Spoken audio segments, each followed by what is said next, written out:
नमस्कार, जय हिंद साथियों। मैं सुनील त्यागी और आप देख रहे हैं goal of student study platform. दोस्तों, आज का टॉपिक है हमारा समास का प्रैक्टिस सेट। और प्रैक्टिस सेट के अंतर्गत जो है हम ये सारे जो है जितने भी प्रश्न लिए हैं ये सभी जो है PYQ प्रश्न से लिए गए हैं और बहुत ही इम्पोर्टेंट है, बार बार पूछे गए हैं। तो इन प्रश्नों को ध्यान से करिएगा। और दोस्तों, यदि आप इस क्लास को देख लेते हैं तो निश्चित तौर पर मैं कह सकता हूँ 100% श्योरिटी के साथ कि आप जो है यदि इस क्लास को पूरे पेशेंस के साथ और पूरे मनोयोग से देखते हैं तो आपका एक एक समास का जो है कॉन्सेप्ट मैं और क्लियर कर दूंगा। तो दोस्तों, इस क्लास को पूरे ईमानदारी के साथ और पूरे जो है इत्मीनान के साथ आप पूरे ध्यान से देखिएगा। तो चलिए शुरुआत करते हैं। तो आज का तो पहला प्रश्न है हमारा, आमरण में कौन सा समास है? इसका आंसर आपको कमेंट बॉक्स में टाइप करना है। यदि आपको जितने भी प्रश्नों का आपको आंसर पता हो उनका जो है सबसे पहले आपको प्रश्न देखते ही उसका आंसर कमेंट बॉक्स में टाइप करना है। और साथ में दोस्तों, इस क्लास के माध्यम से एक एक समास को मैं डिटेल के साथ आपको बताता चलूँगा। और तो बताइएगा इसका आंसर क्या होता है। जो है आमरण में हमारा कौन सा समास है? तो हमारा समास होगा अव्ययी भाव समास। क्यों है? क्योंकि दोस्तों मरण में आ उपसर्ग लगा हुआ है और प्रत्येक उपसर्ग वाला शब्द क्या होता है? अव्ययी भाव समास होता है। और अव्ययी भाव समास किसे कहते हैं? तो जिस समास का पहला पद उपसर्ग हो या पहला पद प्रधान हो या पहला पद जो है अव्यय हो उसे क्या कहते हैं? तो अव्ययी भाव समास कहते हैं। क्या कहते हैं? अव्ययी भाव समास कहते हैं। जैसे कि यथा स्थान यानी कि स्थान के अनुसार, तो यहाँ पर यथा स्थान में यथा उपसर्ग हो जाता है। इसी तरह जो है प्रतिदिन में प्रत्येक दिन होता है इसका समास विग्रह, तो प्रतिदिन में प्रति हमारा उपसर्ग हो जाता है।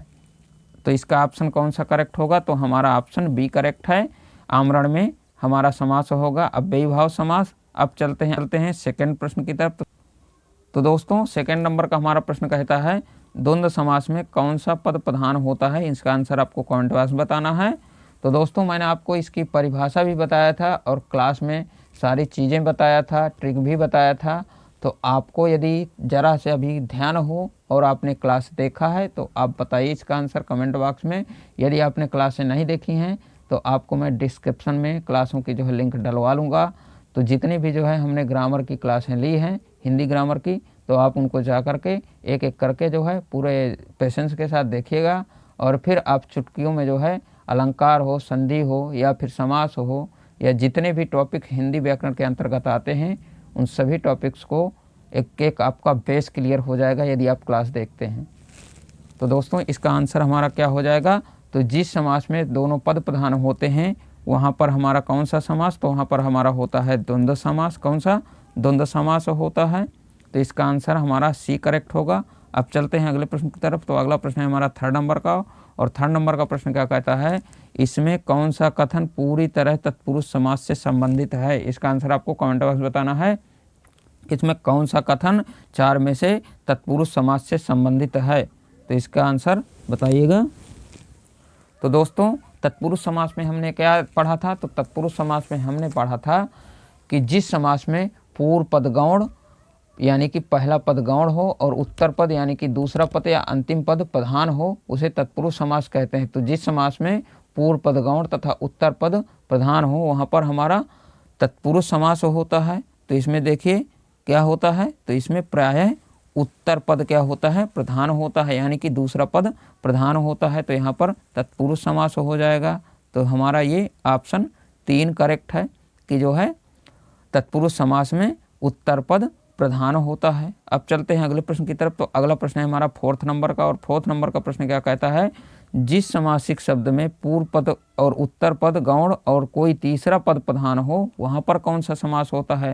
तो इसमें पूछ रहा है कि जिस समास में पहला पद और उत्तर पद जो है मतलब पहला पद या दूसरा पद गौण हो और उसमें जो पहले पद और दूसरे पद के माध्यम से तीसरे की बात की जाती है उसमें कौन सा पद प्रधान होता है? तो मैंने आपको बताया था कि जिस समास में दोनों पदों के माध्यम से एक विशेष तीसरे अर्थ का बोध होता है वहाँ पर बहुब्रीहि समास होता है। कौन सा? बहुब्रीहि समास होता है। अब इसमें जो है दोनों पदों के माध्यम से तीसरे प्रधान की बात या तीसरे की बात की गई और तीसरा प्रधान कौन सा है? तो हमारा बहुब्रीहि समास होगा। जैसे दशानन, 10 मुख हैं जिसके अर्थार्थ रावण हो जाता है। जैसे लंबोदर हो जाता है, तो लंबा है उदर जिसका अर्थात गणेश जी की। तो इसमें जो है दोनों पदों के माध्यम से तीसरे की विशेषता बताई जाती है, तीसरे की बात की जाती है, वहाँ पर हमारा बहुब्रीहि समास होता है। अब चलते हैं अगले प्रश्न की तरफ। तो अगला प्रश्न है हमारा 5th नंबर का, और 5th नंबर का प्रश्न क्या कहता है, अनुरूप में कौन सा समास है। इसका आंसर आपको कमेंट बॉक्स में बताना है। बताइएगा इसका आंसर कमेंट बॉक्स में कि अनुरूप में कौन सा समास है। मैंने आपको इसका जो है बताया भी है, अभी हाल ही में बताया है कौन सा समास होगा। तो जिस समास का पहला पद क्या होता है, उपसर्ग होता है, वहाँ पर कौन सा समास, तो हमारा होता है अव्ययी भाव समास। देखिए रूप में कौन सा उपसर्ग लगा हुआ है, तो रूप में हमारा अनु उपसर्ग लगा हुआ है, इसलिए हमारा कौन सा समास, अव्ययी भाव समास हो जाएगा। और अव्ययी भाव समास किसे कहते हैं, तो मैंने अभी आपको हाल ही में शुरू में ही जो है बताया है कि अव्ययी भाव समास किसे कहते हैं। तो प्रत्येक उपसर्ग वाला शब्द क्या होता है, अव्ययी भाव समास होता है। या जिस समास में पूर्व पद अव्यय हो या पहला पद प्रधान हो, वहाँ पर अव्ययी भाव समास होता है। अब चलते हैं अगले प्रश्न की तरफ। तो अगला प्रश्न है हमारा 6 नंबर का, और 6 नंबर का प्रश्न क्या कहता है, तो 6 नंबर का प्रश्न कहता है प्रत्यंग में किस समास का उदाहरण है। तो बताइएगा प्रत्यंग किस समास का उदाहरण है। इसका आंसर आपको कमेंट बॉक्स में बताना है। यदि आपको इसका आंसर पहले से पता है तो इसका आंसर आप कमेंट बॉक्स में टाइप करेंगे कि प्रत्यंग में कौन सा समास है, बताइएगा। तो हमने आपको अभी हाल ही बताया है कि जिस शब्द में या जिस शब्द का पहला पद अव्यय हो या पहला पद उपसर्ग हो या पहला पद प्रधान हो, वह हमारा कौन सा समास, तो वह हमारा होता है अव्ययी भाव समास। और इसका प्रत्यंग क्या जो है समास विग्रह क्या होता है, तो इसका प्रति अंग होता है समास विग्रह। तो यानी कि पहले क्या है, तो हमारा पहले प्रति उपसर्ग होने के कारण हमारा अव्ययी भाव समास हो जाता है। कौन सा, अव्ययी भाव समास हो जाता है।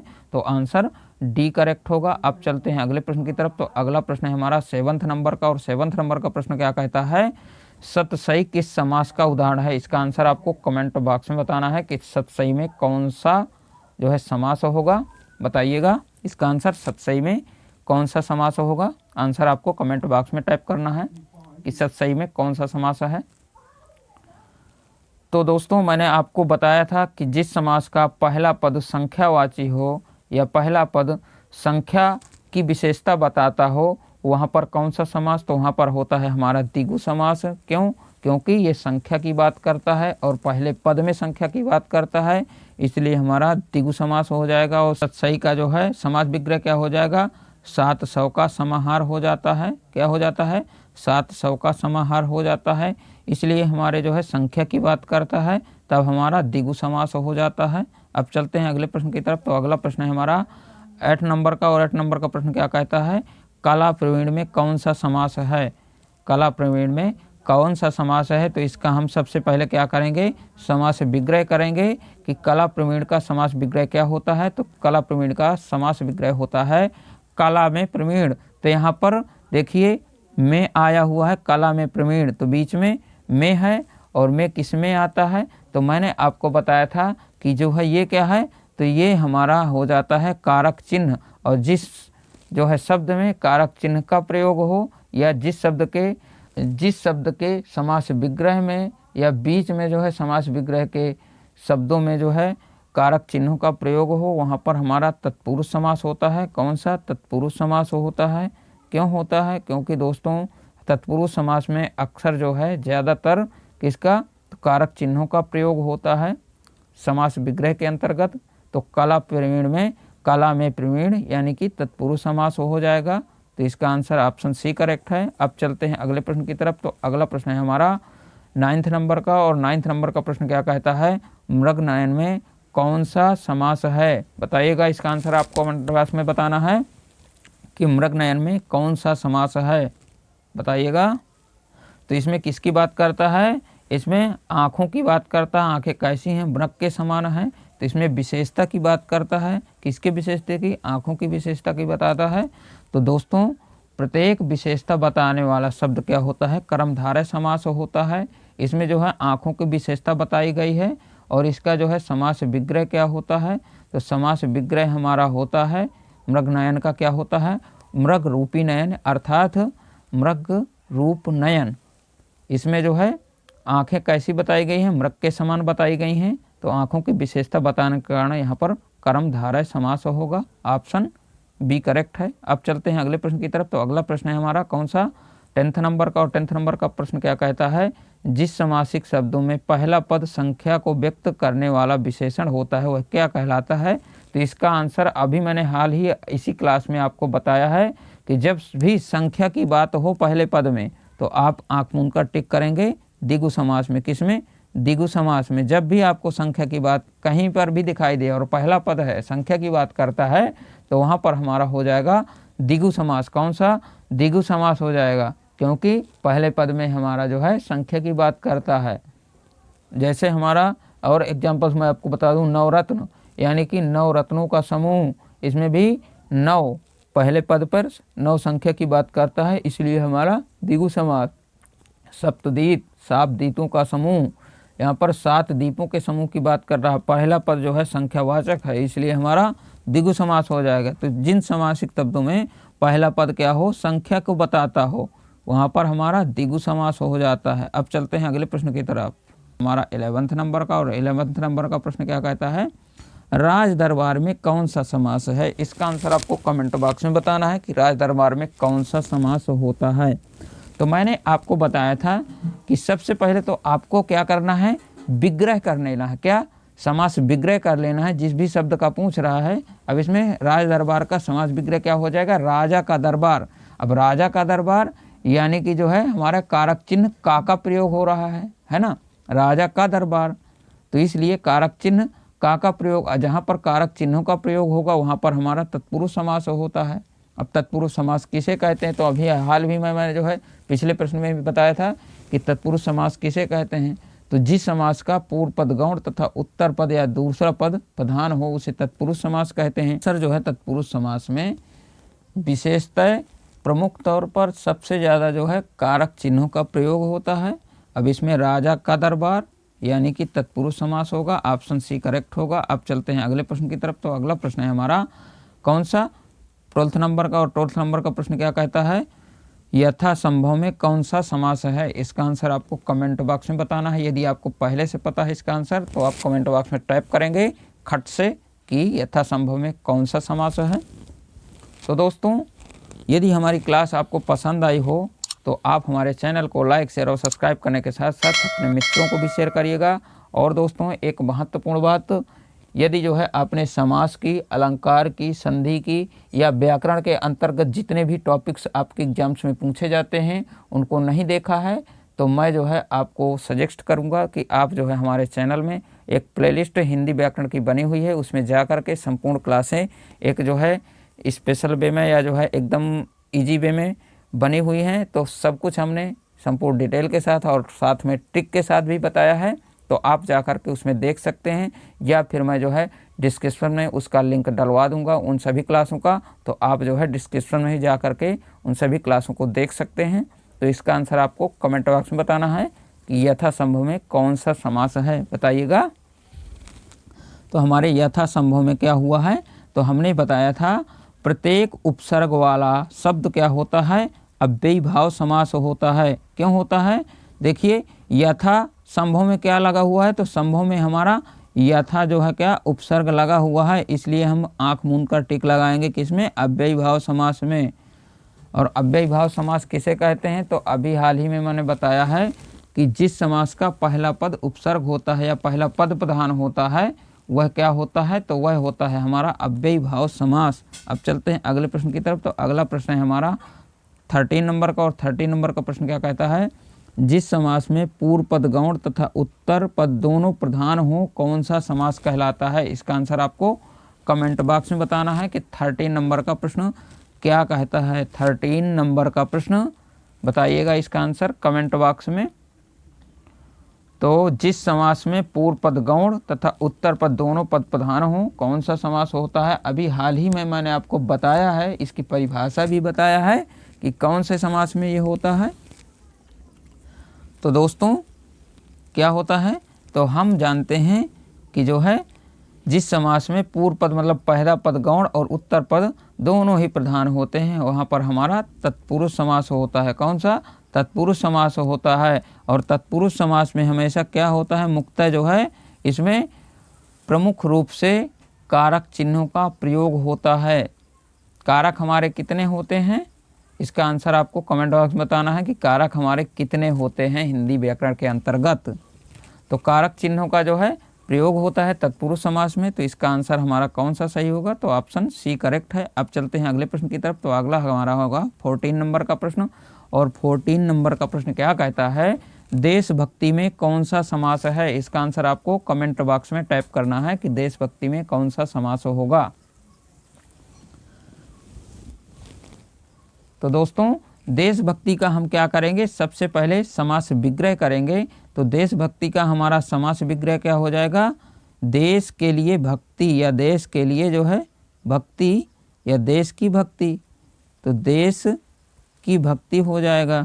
अब देश की भक्ति तो यहाँ पर कौन सा चिन्ह है बीच में, तो ये हमारा कारक चिन्ह के होता है। तो ये किस में आता है, तो ये हमारा आता है किस में, ये हमारा आता है किस में बताइएगा, संबंध कारक में। तो इसलिए हमारा कौन सा, तो तत्पुरुष समास हो जाएगा, है ना, संबंध कारक तत्पुरुष। तो देशभक्ति में कौन सा समास है, तो हमारा तत्पुरुष समास है। क्यों है, क्योंकि हमारे जो है इसमें कारक चिन्ह की का प्रयोग हुआ है। इसका आंसर हमारा ऑप्शन ए करेक्ट है। अब चलते हैं अगले प्रश्न की तरफ। तो अगला प्रश्न है हमारा 15 नंबर का। और 15 नंबर का प्रश्न क्या कहता है, पंचवटी में कौन सा समास है। इसका आंसर आपको कमेंट बॉक्स में बताना है कि पंचवटी में कौन सा समास है। तो दोस्तों मैंने आपको बताया था कि जिस समास का पहला पद क्या हो, संख्यावाचक हो, वहाँ पर कौन सा समास, तो वहाँ पर हमारा होता है द्विगु समास। तो इसमें 5 वटों का जो है समूह बताता है ना, इसका समास विग्रह, पंचवटी का समास विग्रह क्या होता है, तो इसका समास विग्रह होता है 5 वटों का समूह। और जहाँ पर जिस समास का पहला पद संख्यावाचक हो वह द्विगु समास होता है। कौन सा, द्विगु समास होता है। तो इसका आंसर ऑप्शन डी करेक्ट है। अब चलते हैं अगले प्रश्न की तरफ। तो 16 नंबर का। तो 16 नंबर का प्रश्न क्या कहता है, यथासंभव में कौन सा समास है। इसका आंसर आपको कमेंट बॉक्स में बताना है कि यथासंभव में कौन सा समास है। अभी जो है इसके पहले भी जो है शायद ये प्रश्न जो है दोबारा रिपीट हो गया है, कोई बात नहीं। तो हमने जो है जाना था कि प्रत्येक उपसर्ग वाला शब्द क्या होता है, अव्ययी भाव समास होता है। तो संभव में हमारा क्या लगा हुआ है, संभव में हमारा यथा जो है उपसर्ग लगा हुआ है, इसलिए हमारा अव्ययी भाव समास होगा। अब चलते हैं अगले प्रश्न की तरफ। तो अगला प्रश्न है हमारा परमेश्वर में कौन सा समास है। इसका आंसर आपको कमेंट बॉक्स में बताना है कि परमेश्वर में कौन सा समास है। तो हम सबसे पहले क्या करेंगे, परमेश्वर का समास विग्रह करेंगे। तो समास विग्रह क्या हो जाएगा परमेश्वर का, तो इसका विग्रह हो जाएगा परम है जो ईश्वर। समास विग्रह परमेश्वर का क्या होता है, परम है जो ईश्वर। इसका पद विशेषण, इसमें जो है पहला पद क्या है, विशेषण है, और दूसरा पद विशेष होता है। तो ये कौन सा समास हो जाएगा, आंसर इसका आपको कमेंट बॉक्स में बताना है। इतना मैंने बता दिया कि जो है इसका पहला पद विशेषण है और दूसरा पद क्या है, विशेष है। तो हमारा जो है प्रत्येक विशेषता बताने वाले शब्द को क्या कहते हैं, बताइएगा इसका आंसर बताइएगा। तो हमारा हो जाएगा कर्मधारय समास, क्योंकि जब भी हम विशेषता की बात करते हैं तो वहाँ पर कर्मधारय समास होता है। प्रत्येक विशेषता बताने वाले शब्द को क्या कहते हैं, कर्मधारय समास कहते हैं। तो यहाँ पर हमारा कौन सा ऑप्शन करेक्ट, तो हमारा ऑप्शन सी करेक्ट होगा। परमेश्वर में हमारा कर्मधारय समास हो जाएगा, क्योंकि इसमें जो है विशेषता किसकी, ईश्वर की बताई गई है कि परम है। अब चलते हैं अगले प्रश्न की तरफ। तो अगला प्रश्न है हमारा 18 नंबर का। और 18 नंबर का प्रश्न क्या कहता है, तो 18 नंबर का प्रश्न कहता है बैलगाड़ी में कौन सा समास है। इसका आंसर आपको कमेंट बॉक्स में बताना है। यदि आपको पहले से इसका आंसर पता है तो इसका आंसर आप कमेंट बॉक्स में टाइप करेंगे कि बैलगाड़ी में कौन सा समास है, बताइएगा। तो हमने आपको बताया था, क्या बताया था, कि जब भी आपको किसी भी शब्द के बीच में कारक चिन्हों का प्रयोग होता हुआ उसके समास विग्रह में दिखाई दे तो आप आंख मूंद कर टिक लगाएंगे तत्पुरुष समास में। किसमें, तत्पुरुष समास में। बैलगाड़ी का समास विग्रह क्या हो जाएगा, तो बैलगाड़ी का समास विग्रह हो जाएगा बैलों की गाड़ी या फिर बैल की गाड़ी, तो इसमें की कारक चिन्ह का प्रयोग हुआ है। किसका? की कारक चिन्ह का प्रयोग हुआ है, इसलिए हमारा तत्पुरुष समास हो जाएगा। और कौन सा तत्पुरुष समास हो जाएगा? तो संबंध तत्पुरुष समास हमारा इसमें होता है, तो ऑप्शन हमारा बी करेक्ट है। अब चलते हैं अगले प्रश्न की तरफ। तो अगला प्रश्न है हमारा 19 नंबर का, और 19 नंबर का प्रश्न क्या कहता है? अव्ययी भाव समास का उदाहरण है। इसका आंसर आपको कमेंट बॉक्स में बताना है कि अव्ययी भाव समास का उदाहरण क्या होता है, बताइएगा। तो मैंने आपको अव्ययी भाव समास बताया था, तो अव्ययी भाव समास किसे कहते हैं? पहले यही बता दीजिए कि अव्ययी भाव समास किसे कहते हैं। तो जिस समास में पूर्व पद अव्यय हो या पहला पद प्रधान हो, या जिस समास का पहला पद उपसर्ग हो, उसे अव्ययी भाव समास कहते हैं। अब इसमें साथ साथ जो है, जब कभी ऐसा भी हो जाता है कि अगर कोई समास रिपीट शब्द होता है और साथ में उसके बीच में योजक चिन्ह लगा हो, वो शब्द क्या हो? रिपीट हो, और दोनों के बीच में योजक चिन्ह लगा हो, तो वहाँ पर हमारा अव्ययी भाव समास होता है। जैसे रात रात हो गया, दिन दिन हो गया, तो इसी तरह हमारा पल पल भी हो गया, तो यहाँ पर हमारा अव्ययी भाव समास होगा। क्यों होगा? क्योंकि अगर कोई समास रिपीट शब्द हो जाता है, मतलब कि वही शब्द दो बार आ जाता है और दोनों के बीच में योजक चिन्ह लगा हो, तो वहाँ पर हमारा अव्ययी भाव समास होगा। कौन सा? अव्ययी भाव समास होगा। तो इसका ऑप्शन ए करेक्ट है। अब चलते हैं अगले प्रश्न की तरफ। तो अगला प्रश्न है हमारा 20 नंबर का, और ये हमारा इस क्लास का आखिरी प्रश्न होगा। तो दोस्तों इसका आंसर आप कमेंट बॉक्स में बताइएगा। आंसर इसका कमेंट बॉक्स में बताना है। क्या होता है? तो समास के पदों को अलग करने को क्या कहते हैं? तो जब हम समास के पदों को अलग अलग करते हैं, तो अभी मैंने आपको बताया था कि हर समास का क्या करना होता है। इसका आंसर बताना है आपको, बताइएगा।